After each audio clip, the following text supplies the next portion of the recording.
সম্মানিত আজকের বিশাল জলসার যিনি সুনামধন্য সবার সভাপতি সাহেব, আসমানের তারকা নিশানা হযরতে উলামায়ে কিরাম, তার সঙ্গে আমার বয়োজ্যেষ্ঠ মুরব্বিয়ানের সমাজ, যুবক বন্ধুগণ, পর্দার আড়ালে থাকা মা ও বোনেরা, আল্লাহ পাক রব্বুল আলামিনের অসংখ্য শুকরিয়া ও নিয়ামত, যিনি আমাদেরকে আজকে এই বিশাল মাদ্রাসার জলসায় আসার জন্য তৌফিক দান করেছেন। রাসূলের ভালোবাসায় বাড়িঘর ত্যাগ করে এক জায়গায় জমা হওয়ার যে আল্লাহ তৌফিক দিলেন, এই জন্য শুকরাতান হিসেবে আদায় করব আলহামদুলিল্লাহ। আল্লাহ রাসূল সাল্লাল্লাহু আলাইহি ওয়াসাল্লাম বলছেন, আলাইকুম বিমাজালিসাতিল উলামা ওয়া ইস্তিমাই কালামিল হুকামা ফাইন্নাল্লাহা তাআলা ইউহিল কলবাল মাইয়িত বিনূরিল হিকমাতি কামা ইউহিল আওয়াল মাইয়িত বিমাইল মাতরু। জনাবে রাসূলুল্লাহ সাল্লাল্লাহু আলাইহি ওয়াসাল্লাম, ও দুনিয়া পৃথিবীর মানুষেরা শুনুন, রাসূল আকরাম সাল্লাল্লাহু আলাইহি ওয়াসাল্লাম বললেন, তোমরা উলামাদের মজলিসে বসো, উলামাদের কথাগুলোকে শ্রবণ করো, উলামাদের কথাগুলোকে ভক্ষণ করবে। আরে উলামাদের কথাগুলোকে যখন তুমি ভক্ষণ করবা, উলামাদের কথাগুলোকে যখন তুমি শ্রবণ করবে, শোনা কোনা পোলাপান নাই আছে গো, এই কথাগুলো মানুষের বর্তমানে। আমার বন্ধুগণ, আমার ভাইয়েরা, রাসূল আকরাম সাল্লাল্লাহু আলাইহি ওয়াসাল্লাম বলছেন, রে পৃথিবীর মানুষেরা তোমরা শোনো, উলামাদের কথাগুলোকে শ্রবণ করো, উলামাদের কথাগুলোকে তোমরা ভক্ষণ করো। উলামাদের কথাগুলোকে ভক্ষণ করলে পরে কি হবে, কি হবে আমি রাসূল তোমাদেরকে জানিয়ে দিচ্ছি। আমার আল্লাহ পাক রব্বুল আলামিন বলেছেন, ফাইন্নাল্লাহা তাআলা قال ما يزال عبدي يتقرب إلي بالنوافل حتى أحببته الحديث। অপর একটি হাদিসের মাধ্যমে জনাবে রাসূলুল্লাহ সাল্লাল্লাহু আলাইহি ওয়াসাল্লাম এমন করে বলে গেলেন। আর একটা যে হাদিসটা আপনাদের কাছে আমি তুলে ধরেছি, আমার রাসূল জানিয়ে দিলেন, যখন তুমি উলামাদের কথা শুনবা, কামা ইউহিল আউয়াল মাইয়িতা,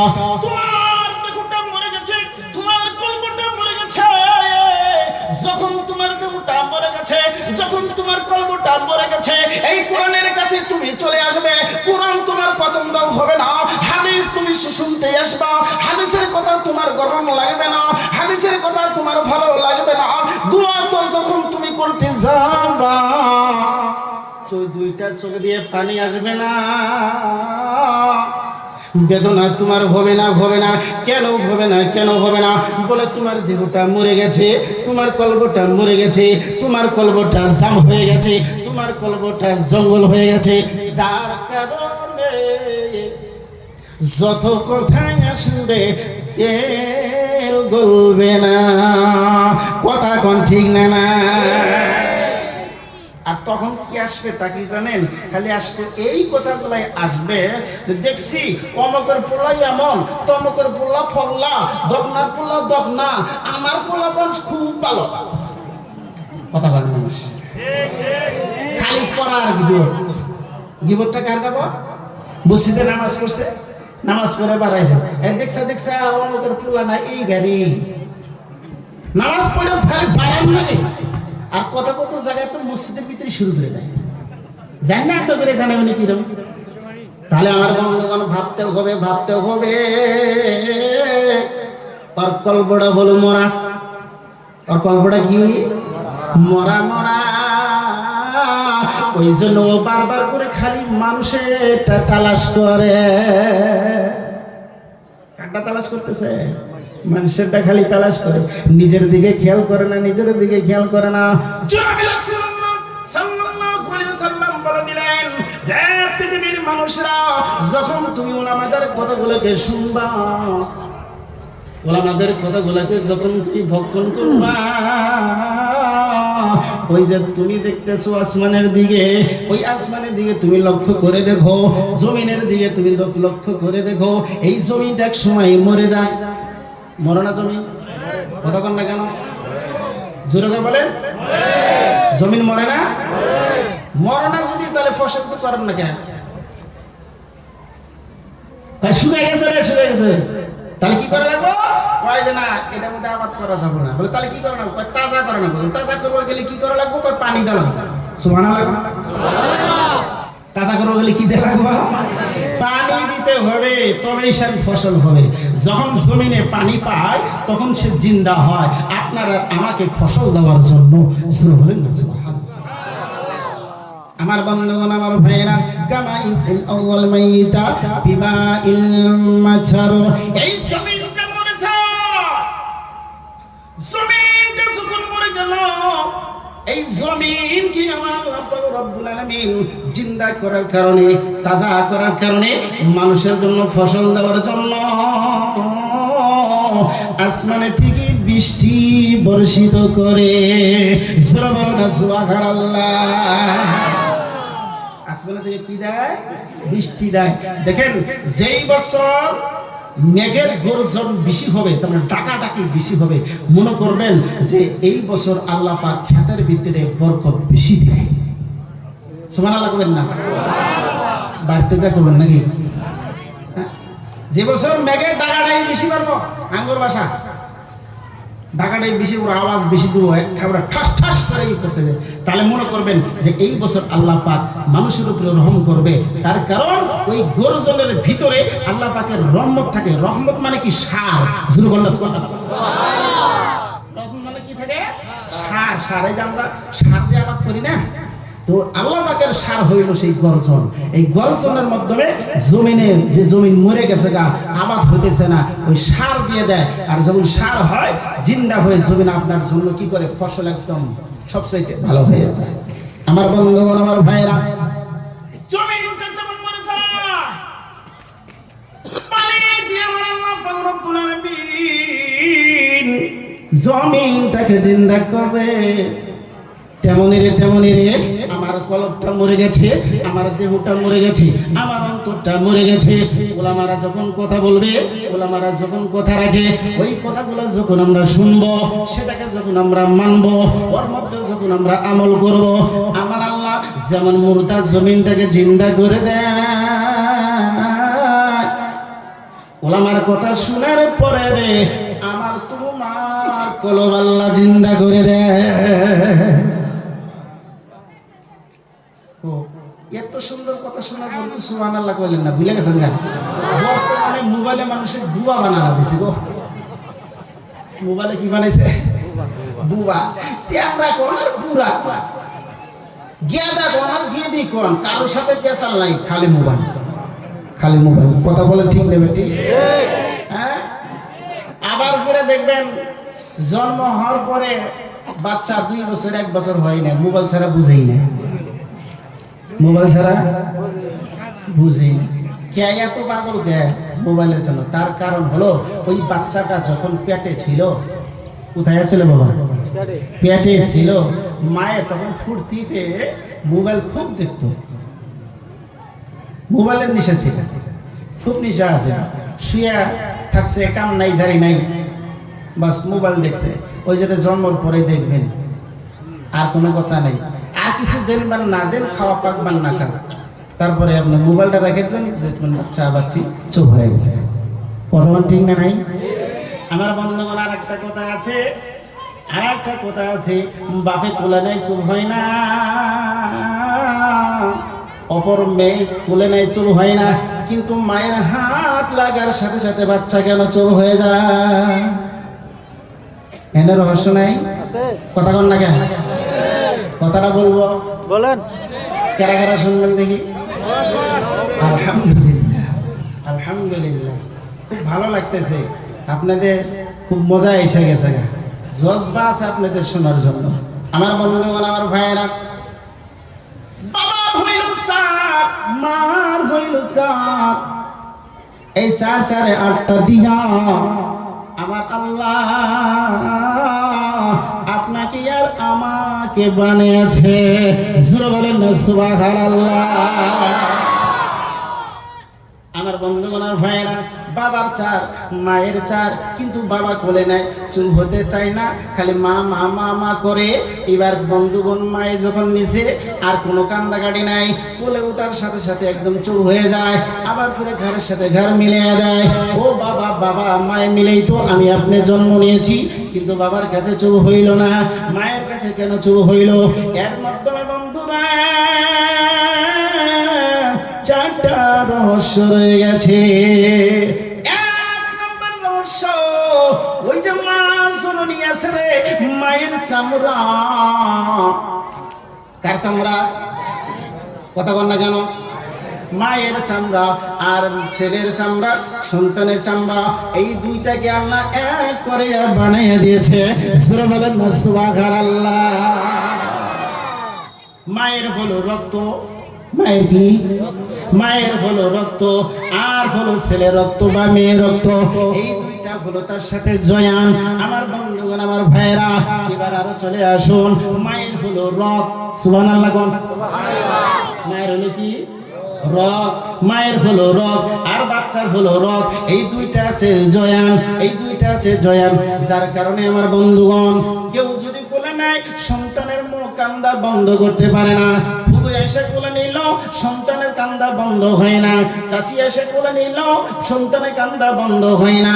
বোনে এসে কোলে নিয়েছে, সন্তানের কান্দা বন্ধ হয় না। আয়েশা কোলে নিল, সন্তানের কান্না বন্ধ হয় না। কিন্তু মা জননী যখন আসে,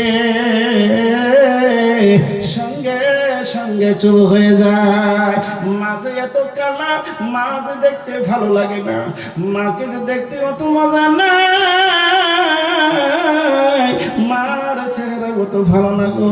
কিন্তু যতই সুন্দর মানুষে সন্তানকে কোলে নিল রে, সবার কোলে যাওয়ার পরে ফুফু ছিল সুন্দর, খালা ছিল সুন্দর, চাচি ছিল সুন্দর, বোন ছিল সুন্দর, কিন্তু তাদের কোলে যাওয়ার পরে সন্তানে কান্দা বন্ধ হয় নাই।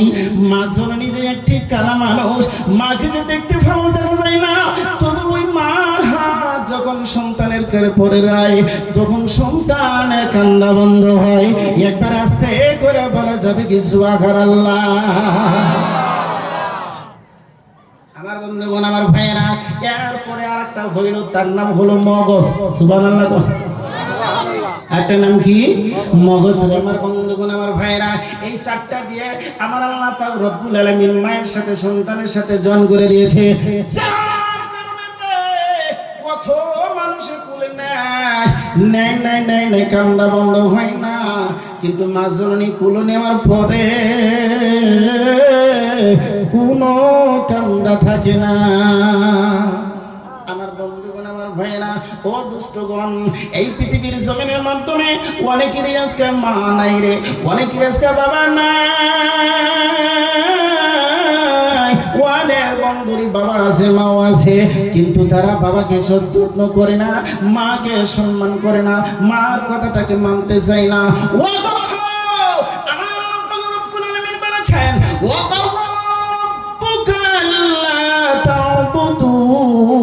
ইল্লা ইয়া ওয়া বিল ওয়ালিদাইনি ইহসানা।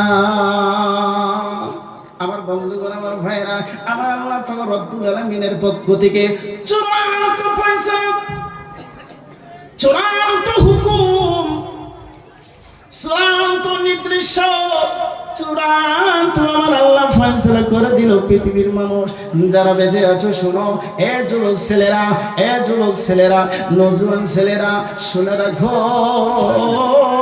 আমি আল্লাহর ইবাদতের পর, আমি আল্লাহর হুকুম মানার পর, আমি আল্লাহর কথা তুমি মানে নেওয়ার পরে পরে তোমার উপরে ফরজ, তোমার উপরে ফরজ, আমি আল্লাহর হুকুমের পরে তোমার উপরে ফরজ, সেটা হলো তুমি তোমার বাবা মা খেদমত করবা। জোরে বলেন না সুবহানাল্লাহ। ভাইরা, এই পৃথিবীর ভিতরে আল্লাহ রব্বুল আলামিন চারটা বস্তু সবচাইতে বড় বানাইছে কয়টা? চারটা করে বস্তু আমার আল্লাহ বড় বানাইছে। আমার বন্ধুগণ, আমার ভাইয়েরা, ওই চারটার কথাও কি বলবো বলেন? এর আগে কিন্তু চারটা শুনলেন, তাহলে আরো চারটা শুনবেন? হ্যাঁ, তৈরি আছেন ইনশাআল্লাহ? মাশাআল্লাহ। আমার বন্ধুগণ, আমার ভাইয়েরা, আমার আল্লাহ পাক রব্বুল আলামিন চারটা বস্তু সবচেয়ে বড় বানাইলো। কেমন করে বড় বানাইলো? আমার দোস্তগণ শুনে রাখেন। একটা হলো জমিন, আরেকটা হলো আসমান, একটা হলো আসমান, আরেকটা হলো জমিন, একটা হলো সূর্য, আরেকটা হলো চাঁদ। এই চারটার চাইতে পৃথিবীর ভিতরে বড়তা নাই। কথা বলেন ঠিক না? নাই। একটা হইল শরীয়ত, আরেকটা হলো তরিকত, আরেকটা হলো হকিকত, আরেকটার নাম হলো মারিফত। এই চারটার চাইতে বড় নাই। অনেকগুলা ফেরেশতা ছিল আমার আল্লাহ পাক রব্বুল আলামিন হাজার হাজার ফেরেশতা তৈরি করেছেন, হাজার হাজার ফেরেশতা আমার আল্লাহ পয়দা করেছেন, কিন্তু তার মধ্য থেকে বড় বড় ফেরেশতা হইল চারটা। কথা বলেন ঠিক না? নাই। একটা হলো জিবরাইল, আরেকটা হলো মিকাইল, আরেকটা হলো ইসরাফিল, আরেকটা হলো আজরাইল। এই চারটা ফেরেশতা হলো সবচেয়ে বড়।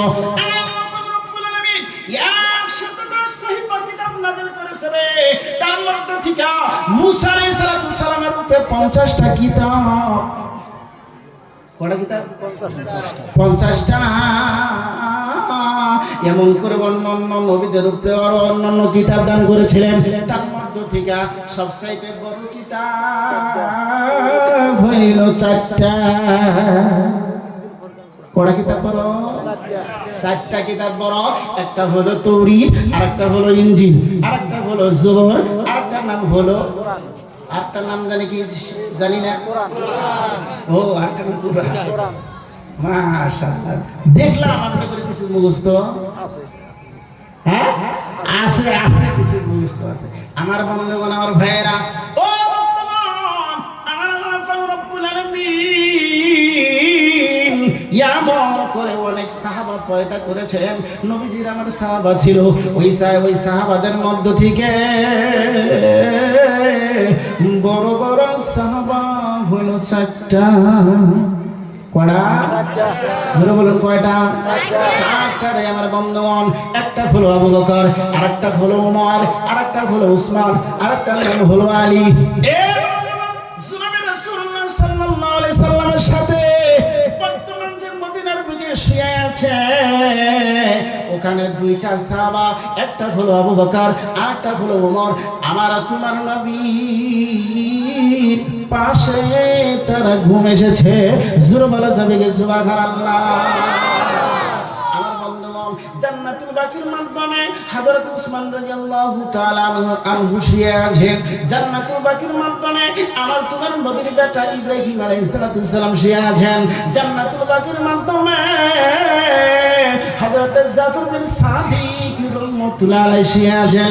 জান্নাতুল বাকির মাধ্যমে আমার তোমার নবীর কন্যা, 3টা কন্যা আমার বন্ধুগণ এক জায়গায় শুয়ে আছেন। একটা হলো রুকাইয়া, একটা হলো জয়নব, আরেকটা হলো কুলসুম। জান্নাতুল বাকির মাধ্যমে ইমাম হাসান, যেই হাসান হুসেনের কথা রে তোমার আমার নবী বলেছে আমার কলিজার টুকরা। কি বলেছে? আমার হইল ইমাম হাসান হুসেন। এই 2টা ভাই আমার, এই 2টা ভাই আমার কলিজার টুকরা। আমার বন্ধুগণ, ইমাম হাসান হুসাইন বলতেছে, নানা গো, অনেক দিন হয় ঘোরা দাওরাই না। সুবহানাল্লাহ। ঘোরা দাওরাই না। আমার বন্ধুগণ, আমার ভাইয়েরা, সময় দিনই কত তা তো জানি না। সময় কত দিছে? হ্যাঁ, বলতে থাকবো না? সময় হলে ইনশাআল্লাহ শেষ করব। শুনবেন না? ছেড়ে দেব। হাসান হুসাইন, তুই ভাই আপনার আর আমার নবী দরবারে আবদার জানালেন, নানা ঘোরা দাবড়াবো, নানা ঘোরা দাঁড়াবো, মনে বড় আশা ঘোরা দাবড়াবো। অনেকদিন ধরে নানাকে ঘোরা দাবড়াই না। ইমাম হাসান খারা আছে, কিন্তু হুসাইন দিন জমিনের মধ্যে শুয়ে গড়াগড়ি পারে আর বলতেছে ঘোড়া দাবড়াবো। জোরে বলেন না সুবহানাল্লাহ।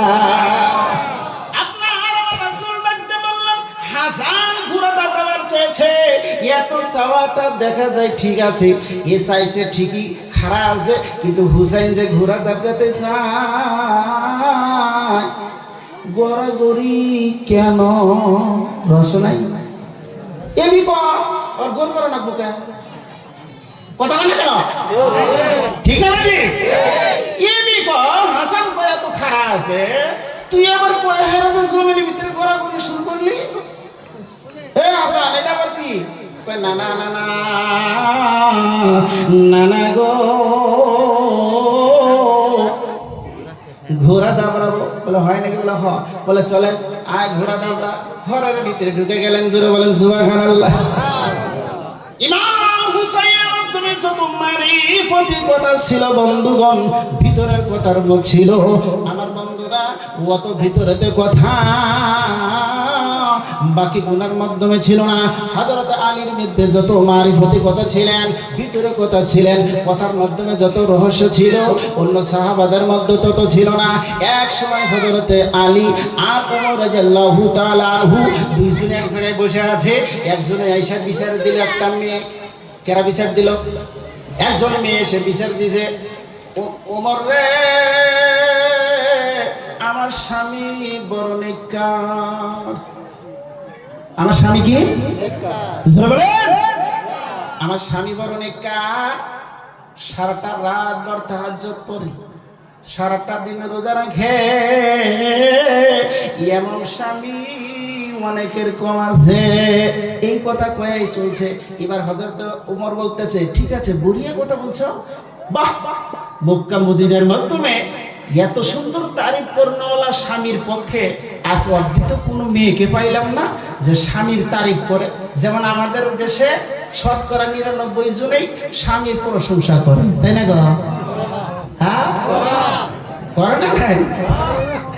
আসতেছে কইতেছে ঠিক, আসতেছে শতকরা ৯৯ স্ত্রী কি করে স্বামীর তারিফ করে। আমার কইতেছে না মানে কত যে বদনা। ওই একজনে বাজারে গেছে, আঙ্গুরের দেশে কত মানুষের অভ্যাস আছে না, একজনের বাড়িতে থেকে আরেকজনের বাড়িতে মেয়ে মানুষের বেড়াতে যায়, যায় না গো? যায় না?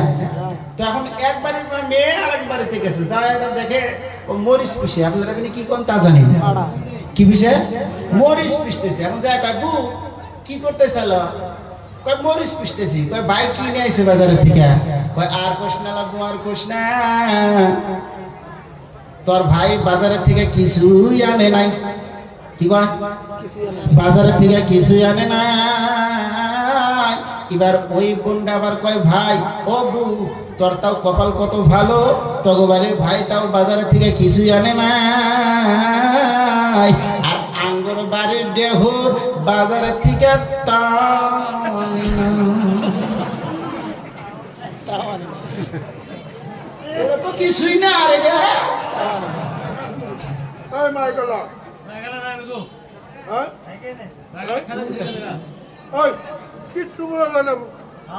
হরানের সাউন্ড নাই, ওই মানুষের কোন প্লেন দিছে দেখছ?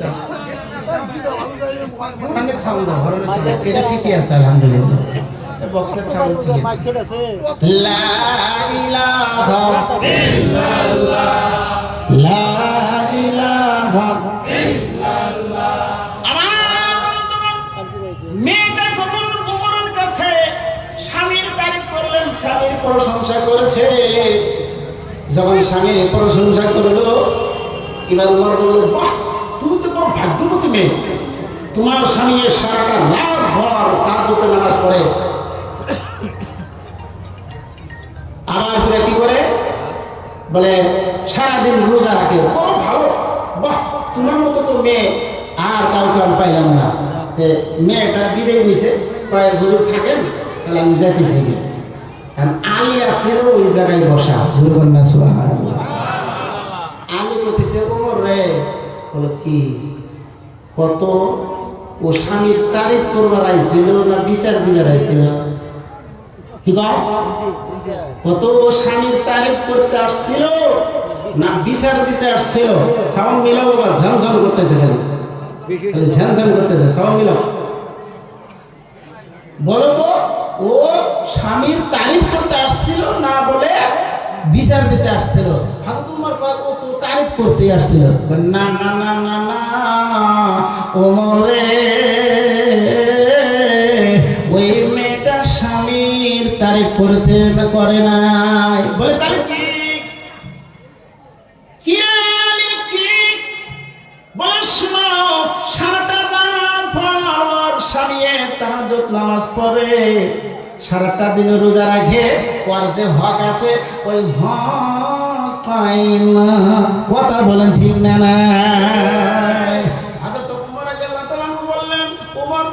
তুমি যদি না থাকতে আজকে আমি গুমরাই হয়ে যেতাম। জোরে বলেন না সুবহানাল্লাহ। সঙ্গে সঙ্গে ওই মেয়েটাকে ডাকার জন্য পাঠাইলো। হযরত ওমর যখন ডাকার জন্য পাঠিয়েছে, মেয়েটা আবার ঘুরে আসছে। আসার পরে বলতেছে, মা বলে দিবা তোমার স্বামীকে, বলবা তোমার স্বামী যাতে একটা দিন একটা রাত তাহাজ্জুদের নামাজ না পড়ে, সপ্তাহের মধ্যে একটা রাত যাতে না পড়ে। জোরে বলো না সুবহানাল্লাহ। তাহলে আমার বন্ধুরা ভাইরা, আলীর মতো রহস্য কথা সবই বোঝা নাই। ইমাম হুসেনের কথা মনে আছে? মনে আছে আপনাদের? বলবো না ছেড়ে দিব? আমার বন্ধুগণ, আমার ভাইরা, ইমাম হুসাইন করে গরিব মানুষ। আল্লাহ নবী কয় হাসান একটা তো ঠিক আছে, ও খাওয়া থেকে বলতেছে ও তো কোনো কান্দা কাটি নাই, কিন্তু তোর কান্দার সাইজ ভালো না, তুই মাটির মধ্যে গড়াগড়ি শুরু করছিস। দাদু ভাই দাদু ভাই নানু ভাই দুজনে গেলেন আল্লাহর নবী ফাতেমার ঘরে। যখন ঢুকলেন, ঢুকার পরে দরজাটা বন্ধ করলেন। আমার বন্ধুরা ভাইরা, দরজা যখন বন্ধ করে দিয়েছে, এবার হাসান হুসেনের সামনে তোমার আমার নবী ঘোড়ার নিশানা হামু দিয়েছে। জোরে বলেন না সুবহানাল্লাহ। আরো জোরে বলেন না সুবহানাল্লাহ।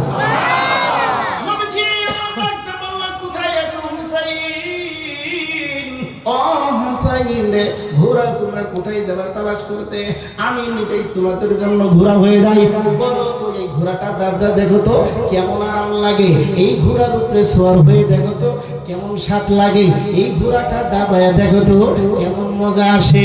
তোমরা একটু ঘোড়াটা দাবড়ায় দেখো। আমার বন্ধু ঘোড়া ভাইরা, হাসান ছিল বুদ্ধিমান, হুসাইন ছিল ছোট।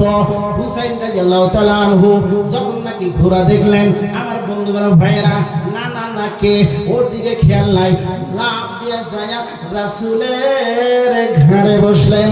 জোরে বলেন না সুবহানাল্লাহ। যেই মাত্র ঘাড়ে বসে, আমার বন্ধুগণ, ঘোড়া যখন যাইরে পায়ের মধ্যে কিন্তু তাদের একটা আওয়াজ হয়। কথা বল ঠিক না? নাই ঘোড়ার পায়ে আওয়াজ হয় না? খটখট খটখট খটখট আওয়াজ করে। নবীজি আমার হাসানকে নিয়ে যখন নাকি ঘরের মতো এইভাবে ওই হাতে, আমার বন্ধুগণ হামু দিয়া এই দুইটা হাতে কি করে কয় হাতের গিরুর মাধ্যমে ঘোড়ার নিশানা আওয়াজ হয়। জোরে বলেন না সুবহানাল্লাহ। ঘোড়ার নিশানা আওয়াজ হয়। এবার বন্ধুগণ হাসান বলে, হুসাইন বলে, নানা গো এত সুন্দর ঘোড়া কোনদিন তো আমি দাউড়াই নাই। জোরে বলেন না সুবহানাল্লাহ। হাসান আছে পাশে দাঁড়ানো, হাসানকে বলতেছে, ভাই হাসান রে, আয় আয় আয় আয় আয়, জীবনে তো অনেক ঘোড়া দাবড়েছি, এত সুন্দর ঘোড়া কোনদিন দাবড়াই নাই। এই ঘোড়াটা দাবড়ায়া এত মজা, এত স্বাদ রে ভাই, এতদিন কোনদিন পাই নাই, এত স্বাদ আর এত মজা আর সবদি কোনদিন পাই নাই। আয় দাদা আয় আয় আয় আয় আয়, ঘোড়ার উপরে চড়। হাসান বলেন, না আমি উড়বো না। জোরে বলেন না সুবহানাল্লাহ। এবার ঘোড়া দাবড়ায়, ঘোড়া দাবড়ায়। হুসাইন বলে, নানা গো, ও নানা, জীবনে অনেক ঘোড়া দাবড়াইলাম, কিন্তু ঘোড়ার তো নাগাম সারা দাবড়াই নাই। কি সারা? নাগাম। নাগাম নাগাম বুঝেন? ওই যে দুই মেরে কালার মধ্যে এই যে দেয় রশি ঢুকাতে, ওটা কি করে? নাগাম। নাগাম। ও নানা, জীবনে অনেক ঘোড়া দাবড়াইছি, কিন্তু নাগাম সারা ঘোড়া কোনোদিন দাবড়াই পাই নাই, আজকে এটা কেমন ঘোড়ার নাগাম নাই। সুবহানাল্লাহ। কি কয়? আজকে এটা কেমন ঘোড়া না নাগাম নাই, নাগাম নাই। আল্লাহর নবী বললেন ঠিক আছে, তোমার জন্য নাগামের ব্যবস্থা করছি। মাথার থেকে পাগড়িটা খুলে দুই মধ্যে ঢুকে দিয়ে বলে নাও, এই যে তোমার ঘোড়ার নাগাম। সুবহানাল্লাহ বলেন না, সুবহানাল্লাহ, সুবহানাল্লাহ,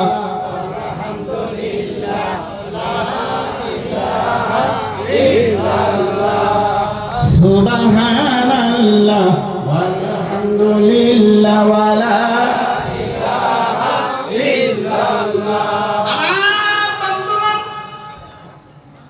এবার হুসাইন নাগাম ধরে বলে হা হা হা হা। এবার ঘোড়ার দিকে নাগামও পাইলাম। ইতিমধ্যে জনম দুগুনি মা নামে নাম ফাতিমাতুজ জাহরা।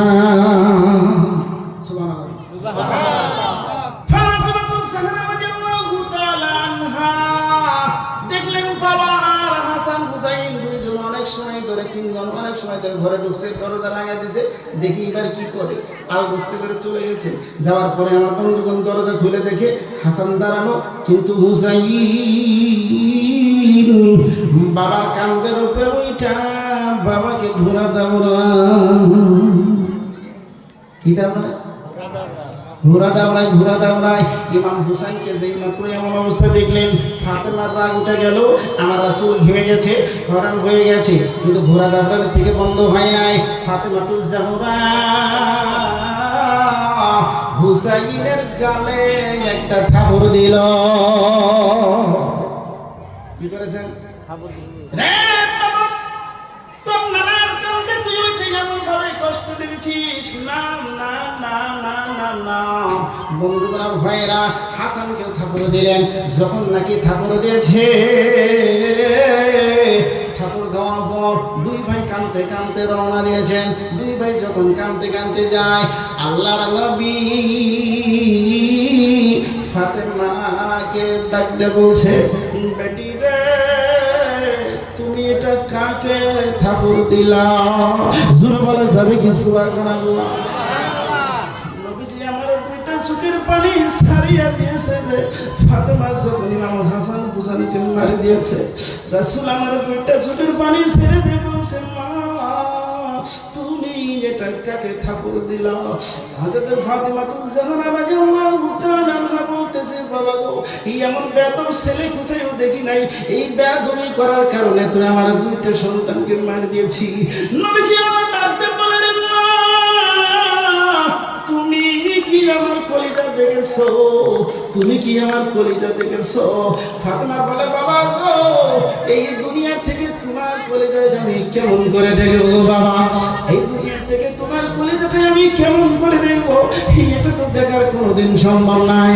আল্লাহর নবী ডাকতে বলে, শুনো, আমি নবী তোমার বাবার কলিজা যদি দেখতে চাও, তাহলে আমার ওই যে হাসান আর হুসাইন মনে করবা এই দুইটাই আমার কলিজা। সুবহানাল্লাহ। না